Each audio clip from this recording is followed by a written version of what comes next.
Hello everyone, welcome to Endless Knowledge. இந்த வீடியோல நாம எதை பத்தி பார்க்க போறோம்னா Photoshopல ஒரு mosaic portrait effect எப்படி கிரியேட் பண்ணலாம்ங்கறத பத்தி தான் பார்க்க போறோம். சோ உங்களுக்கு இந்த வீடியோல உள்ள கண்டென்ட் எல்லாமே புரியுதுனா மறக்காம லைக் பண்ணுங்க and அதவிட ரொம்ப முக்கியம் இத பத்தி தெரியாதவங்களுக்கு கண்டிப்பா ஷேர் பண்ணி விடுங்க and நீங்க இன்னுமே சேனலை சப்ஸ்கிரைப் பண்ணாமலே பார்த்துட்டு இருக்கீங்கனா மறக்காம சப்ஸ்கிரைப் பண்ணுங்க and சப்ஸ்கிரைப் பண்ண கையோட பக்கத்துல இருக்கக்கூடிய பெல் ஐகானை கிளிக் பண்ணி all notifications மறக்காம enable பண்ணிக்கங்க.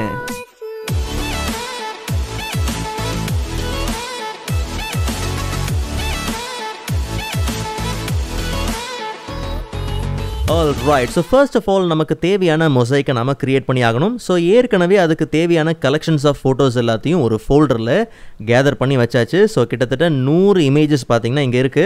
So ரொம்ப சிம்பிள், டைரக்டா நம்ம என்ன பண்ணலாம், Photoshop ஓபன் பண்ணிரலாம்.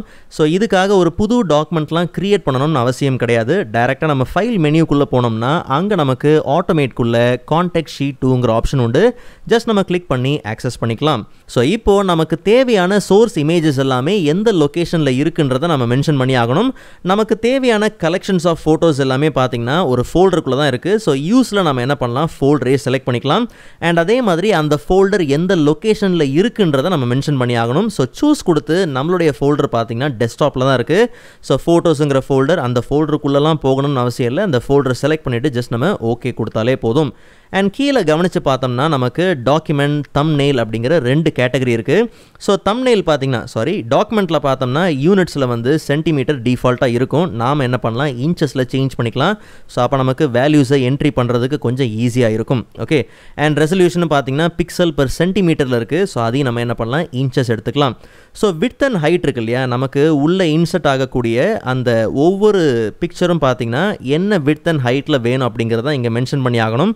சோ நாம என்ன பண்ணலாம்னா width வந்து ஒரு 12 and அதே மாதிரி height வந்து ஒரு 8 இருந்தா நமக்கு கரெக்டா இருக்கும். and அதே மாதிரி சைடுல பார்த்தோம்னா flatten all layers இருக்கு இல்லையா, சோ இது நமக்கு செக்ல இருக்க வேண்டாம். கம்ப்ளீட்டா நாம என்ன பண்ணலாம், அதை அன்செக் பண்ணிரலாம். சோ மோட் டெப்த் எல்லாமே ஒரே மாதிரி தான், ரொம்ப சிம்பிள். and அதுக்கு அடுத்தது thumbnailல பார்த்தோம்னா place. ஸோ அக்ராஸ் ஃபர்ஸ்ட்ங்கிறதே செலெக்ஷனில் இருக்கட்டும். அண்ட் அதே மாதிரி காலம்ஸ் அண்ட் ரோஸ். ஸோ நல்லா கவனிங்க, 5 அதாவது காலம் வந்து 5 கொடுத்துருக்குறோம், ரோ வந்து 5 கொடுத்துருக்குறோம். ஸோ இப்போ என்ன விஷயம்னா 5 காலம் 5 ரோ நீங்கள் யூஸ் பண்ண போகிறீங்கன்னா அப்போ எத்தனை இமேஜஸ் உங்களுக்கு தேவைப்படும், எத்தனை இமேஜஸ் உங்களுக்கு வேணும்னா ரொம்ப சிம்பிள், 5 into 5 மல்டிப்ளை பண்ணிக்கங்க. அப்போ 25 ஃபோட்டோ இருந்தாலே போதும். பட் நாம் நம்மளுடைய கலெக்ஷன்ஸ் ஆஃப் இமேஜில் கிட்டத்தட்ட பார்த்தீங்கன்னா 100 ஃபோட்டோ வச்சுருக்கிறோம். அதனால நம்ம என்ன பண்ணலாம், 10 காலம் 10 ரோ எடுத்துக்கலாம். ஸோ 10 10s are என்னது 100. ஓகே, ஸோ அதனால தான். அண்ட் அதே மாதிரி ஆட்டோ ஸ்பேசிங். ஸோ இது ரொம்பவே முக்கியம். ஆட்டோ ஸ்பேசிங் நமக்கு தேவையில்லை. ஸோ அதை கம்ப்ளீட்டாக நம்ம என்ன பண்ணலாம், அன்செக் பண்ணிடலாம். ஒருவேளை வெர்டிக்கல் அண்ட் ஹாரிசாண்டலில் ஏதாவது வேல்யூஸ் இருந்துச்சுன்னா நீங்கள் கம்ப்ளீட்டாக என்ன பண்ணுங்கள், 0ல ப்ளேஸ் பண்ணிக்கோங்க. அண்ட் இதை விட ரொம்ப முக்கியமான ஆப்ஷன் என்னென்னா ரொட்டேட் ஃபார் பெஸ்ட் ஃபிட். நல்லா கவனிங்க, ஒருவேளை உங்கள் கலெக்ஷன் ஆஃப் இமேஜஸில் நீங்கள் ஏதாவது வெர்டிக்கல் இமேஜஸ்லாம் அதிகமாக வச்சுருக்கீங்க, உங்கள் ஃபோட்டோ நிறைய வெர்டிக்கலாக இருக்குன்ற பட்சத்தில் தயவு செஞ்சு நீங்கள் என்ன பண்ணலான்னா இந்த ரொட்டேட் ஃபார் பெஸ்ட் ஃபிட் அப்படிங்கிறத அன்செக் பண்ணிடுங்க. ஒருவேளை இது செக்கில் இருந்துச்சுன்னா நம்மளுடைய வெர்டிக்கல் இமேஜஸ் எல்லாத்தையும் பார்த்தீங்கன்னா அது ஹாரிசாண்டலாக சேஞ்ச் பண்ணிடும். ஸோ அது நமக்கு நல்ல ரிசல்ட்டை கொடுக்காது. ஓகே, ஸோ உங்களுக்கு இருக்கிறது எல்லாமே எனக்கு கரெக்டாக இருக்குது, இமேஜஸ் எல்லாமே ஓகே தான் அப்படிங்கிற பட்சத்தில் தாராளமாக நீங்கள் என்ன பண்ணலாம், ரொட்டேட் ஃபார் பெஸ்ட் ஃபிட் நீங்கள் என்ன பண்ணலாம், யூஸ் பண்ணிக்கலாம். ஸோ ஒன்ஸ் இது எல்லாத்தையும் நீங்கள் கொடுத்ததுக்கப்புறம் ஜஸ்ட் நம்ம என்ன பண்ணலாம், ஓகே கொடுத்துக்கலாம். ஸோ ஒன்ஸ் நம்ம ஓகே கொடுத்த உடனே பார்த்தீங்கன்னா நம்மளுடைய கலெக்ஷன்ஸ் ஆஃப் இமேஜஸ் எல்லாமே பார்த்தீங்கன்னா 1 by 1 பார்த்தீங்கன்னா பர்ஃபெக்டாக நமக்கு இம்போர்ட் ஆக ஆரம்பிச்சிடும். ஸோ எந்த அளவுக்கு நமக்கு ஃபோட்டோ அதிகமாக இருக்குதோ அந்த அளவுக்கு இந்த இம்போர்ட்டிங் டைமும் பார்த்தீங்கன்னா கொஞ்சம் அதிகமாக தான் இருக்கும். Okay fine. ஸோ இமேஜஸ் எல்லாமே பார்த்தீங்கன்னா பர்ஃபெக்டாக நமக்கு இம்போர்ட் ஆயிடுச்சு. ஒருவேளை இல்லை ப்ரோ நான் இம்போர்ட் பண்ணும்போது எனக்கு ஒரே ஒரு டாக்குமெண்ட் வரல, மல்டிபிள் டாக்குமெண்ட் வந்துருச்சுன்னா அது ஒன்றும் பெரிய விஷயம் கிடையாது. நான் முன்னாடி ஏற்கனவே சொன்ன மாதிரி என்னென்னா நீங்கள் காலம் அண்ட் ரோ எவ்வளோ கொடுக்குறீங்கன்றது ரொம்ப முக்கியம்.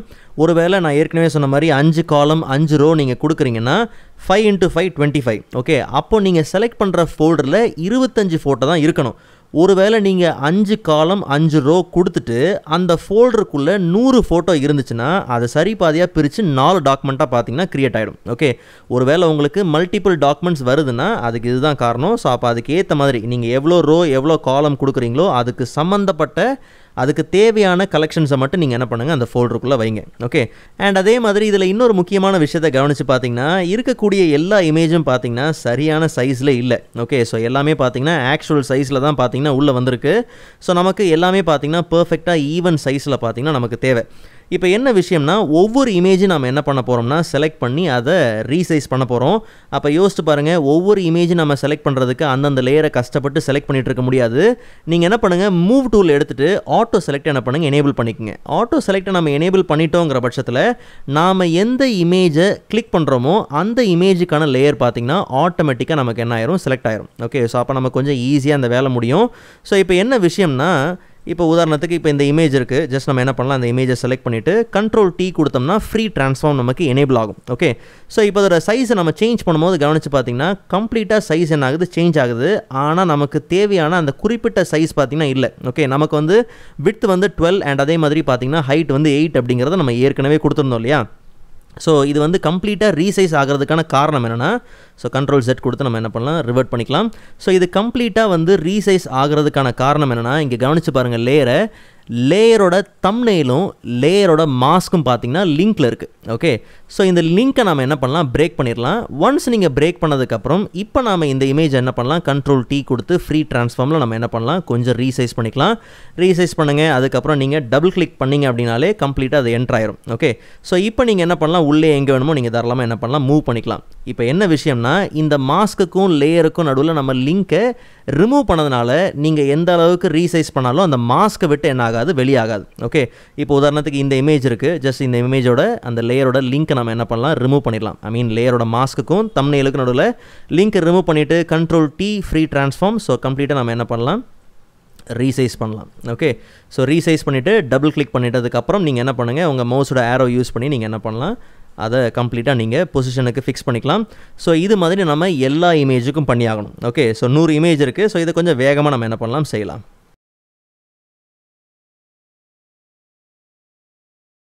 Okay, fine. ஸோ எல்லா இமேஜஸும் பார்த்தீங்கன்னா நம்ம பர்ஃபெக்டாக ரீசைஸ் பண்ணியாச்சு. ஸோ கடைசியாக பார்த்தீங்கன்னா எட்ஜில் ஒரு சின்ன கேப் மாதிரி தருது இல்லையா. ஸோ ரொம்ப simple, C for crop tool. Okay, so crop tool எடுத்துக்கலாம். Ctrl+ கொடுத்து கொஞ்சம் கேன்வஸை நம்ம என்ன பண்ணலாம், ஜூம் பண்ணிக்கலாம். ஓகே, அண்ட் கரெக்டாக இந்த பிளாங்க் ஏரியாவை நம்ம என்ன பண்ணலாம், க்ராப் பண்ணிக்கலாம். ஓகே, ஸோ எட்ஜுக்கிட்ட கரெக்டாக நீங்கள் வச்சு என்ன பண்ணுங்கள், க்ராப் பண்ணிடுங்க. Okay, fine. ஜஸ்ட் நம்ம என்ன பண்ணலாம், என்டர் கொடுத்துக்கலாம். ஸோ இப்போது நமக்கு தேவையான ஒரு மொசைக் பார்த்திங்கன்னா க்ரியேட் பண்ணியாச்சு. ஸோ இப்போது இந்த மொசைக்கை வந்து நம்ம என்ன பண்ணி ஆகணும்னா ஆஸ் அ பேட்டர்னாக டிஃபைன் பண்ணி ஆகணும். ஸோ ரொம்ப சிம்பிள், ஜஸ்ட் நம்ம என்ன பண்ணலாம்னா எடிட் மெனியூவில் டிஃபைன் பேட்டர்ன்.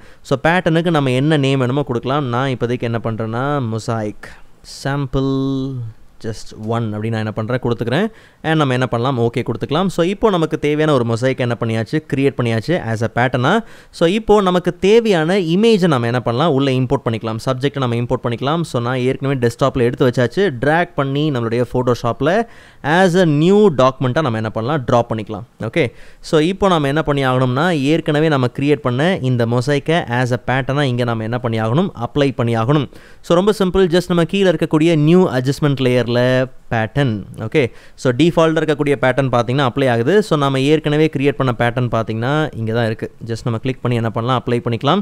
ஸோ இதில் கவனிங்க, நல்லா இங்கே கவனித்து பார்த்தீங்கன்னா ஸ்கேல் வந்து 100 இருக்கு இல்லையா, இது நம்மளுடைய இமேஜோட ரெசல்யூஷனுக்கு ஏற்ற மாதிரி சேஞ்ச் ஆகும். ஓகே, ஸோ ஒருவேளை உங்களுக்கு ரொம்ப சின்னதாக வேணும் இல்லை ரொம்ப பெருசாக வேணும் அப்படிங்கிற பட்சத்தில் நீங்கள் இந்த ஸ்கேலை நீங்கள் என்ன பண்ணலாம், கொஞ்சம் அட்ஜஸ்ட் பண்ணலாம். ஓகே, ஒருவேளை நீங்கள் 40 கொடுக்குறீங்க அப்படிங்கிற பட்சத்தில் ரொம்பவே பார்த்தீங்கன்னா சின்னதாக இருக்கும். ஸோ நாம் இப்போதைக்கு என்ன பண்ணலாம்னா ஒரு 120% நம்ம என்ன பண்ணலாம், கொடுத்துக்கலாம். ஓகே, அண்ட் ஜஸ்ட் நம்ம ஓகே கொடுத்து அப்ளை பண்ணிக்கலாம். ஸோ இப்போது இந்த பேட்டர்ன் லேயர் இருக்கு இல்லையா, இந்த லேயரோட தம்ப்நெயில் வந்து இந்த லேயரோட பிளெண்டிங் மோடை வந்து நார்மல்ல இருந்து நம்ம என்ன பண்ணலாம், ஓவர்லேக்கு சேஞ்ச் பண்ணிக்கலாம். ஸோ இப்போவே பார்த்தோம்னா நமக்கு வேலை முடிஞ்ச மாதிரி தான். பட் இருந்தாலும் பார்த்தீங்கன்னா நம்ம இமேஜில் கொஞ்சம் ஷேடோஸ் எல்லாத்தையும் என்ன பண்ணி ஆகணும்னா அட்ஜஸ்ட் பண்ணி ஆகணும். ஸோ இமேஜ் லேயர், ஐ மீன் சப்ஜெக்ட் லேயரை நீங்கள் என்ன பண்ணுங்கள், செலக்ட் பண்ணிவிட்டு செலக்ட் பண்ண கையோட அந்த லேயரை ரைட் கிளிக் பண்ணி ஆஸ் அ ஸ்மார்ட் ஆப்ஜெக்டை நம்ம என்ன பண்ணலாம், கன்வெர்ட் பண்ணிக்கலாம். ஸோ சேஞ்சஸ் நம்ம பண்ணுறது கொஞ்சம் ஈஸியாக இருக்கும். ஸோ இந்த லேயரை செலக்ட் பண்ணிவிட்டு டேரெக்டாக நீங்கள் என்ன பண்ணுங்கள், இமேஜ் மெனுவில் அட்ஜஸ்ட்மெண்ட்டில் பார்த்தோம்னா நமக்கு ஷேடோஸ் அண்ட் ஹைலைட்ஸ் உண்டு.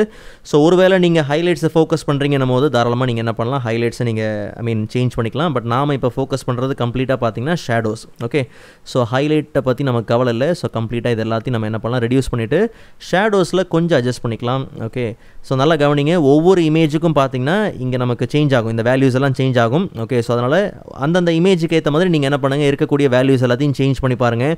எது உங்களுக்கு கொஞ்சம் க்ரியேட்டிவாக நல்லா இருக்குதோ, சூட் ஆகுதோ அதை தாராளமாக நீங்கள் என்ன பண்ணலாம், அப்ளை பண்ணிக்கலாம். ஸோ டோனிங் கொஞ்சம் என்ன பண்ணலாம், கம்மி பண்ணிக்கலாம், லைக் ஒரு 35 or something. Okay, and radius கொஞ்சம் நம்ம என்ன பண்ணலாம் அதிகப்படுத்திக்கலாம். ஸோ அப்போ தான் நமக்கு அந்த ஷேடோஸ் கொஞ்சம் அதிகப்படுத்தினா தான் நமக்கு ஓவரால் கொஞ்சம் டீட்டெயில் கிடைக்கும். ஓகே, ஸோ ஒன்ஸ் நீங்கள் என்ன பண்ணுங்கள், ஷேடோஸ் அண்ட் ஹைலைட்ஸ் எல்லாத்தையும் நீங்கள் பர்ஃபெக்டாக ரெடி பண்ணதுக்கப்புறம் நார்மலாக நீங்கள் என்ன பண்ணுங்கள், ஓகே கொடுத்து அப்ளை பண்ணுங்கள். அண்ட் நார்மலாக நம்ம என்ன பண்ணலாம், ஒன்ஸ் இந்த ஷேடோஸ் அண்ட் ஹைலைட்லாம் நீங்கள் அப்ளை பண்ணதுக்கப்புறம் அந்த ஷேடோ அண்ட் ஹைலைட்டோட பிளெண்ட் மோடை நீங்கள் என்ன பண்ணுங்கள், டபுள் கிளிக் பண்ணி ஓப்பன் பண்ணுங்கள். ஓகே, ஸோ இதில் கவனித்து பார்த்தோம்னா நம்ம ஒப்பாசிட்டியை கொஞ்சம் என்ன பண்ணலாம், கம்மி பண்ணிக்கலாம். ஓகே, ஒரு 50% இருந்தாலும் ஓகே, இல்லை 55 இருந்தாலும் ஓகே. ஓகே, ஜஸ்ட் நம்ம ஓகே கொடுத்து அப்ளை பண்ணிக்கலாம். ஆல் ரைட், ஸோ இந்த இமேஜஸோட கலெக்ஷன்ஸ் எல்லாத்தையும் டவுன்லோட் பண்ணுறதுக்கான லிங்க் நான் டிஸ்கிரிப்ஷனில் கொடுத்துருக்கேன். அண்ட் ப்ரீவியஸ் ஃபோட்டோஷாப் வீடியோஸோட லிங்க் நான் டிஸ்கிரிப்ஷனில் கொடுத்துருக்கேன், மறக்காம நீங்கள் செக் பண்ணி பாருங்கள். ஸோ நெக்ஸ்ட் வீடியோவில் இதை விட இன்ட்ரெஸ்டிங்கான டாப்பிக்கை பார்க்கலாம். அதுவரை காத்திருங்கள்.